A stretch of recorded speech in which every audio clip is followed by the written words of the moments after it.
இந்தியாவின் மிகப்பெரிய தனியார் வங்கி எது?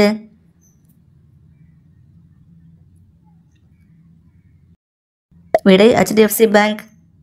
மஞ்சள் காமாலை நோய் எந்த உறுப்பை பாதிக்கும்?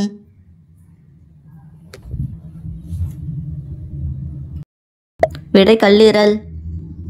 ஒலிம்பிக் போட்டிகளில் முதன்முறையாக எந்த நாட்டைச் சேர்ந்த பெண் தங்கம் வென்றார்? விடை இங்கிலாந்து. தஞ்சை பெரிய கோவில் கோபுரம் உயரம் என்ன?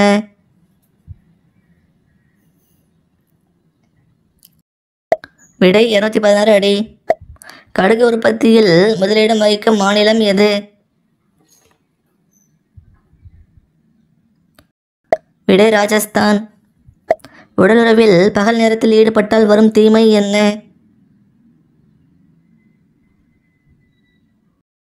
விடை உடல் சூடு. பிடிச்சிருந்தா லைக் பண்ணிவிட்டு சப்ஸ்கிரைப் பண்ணுங்கள். தேங்க்யூ.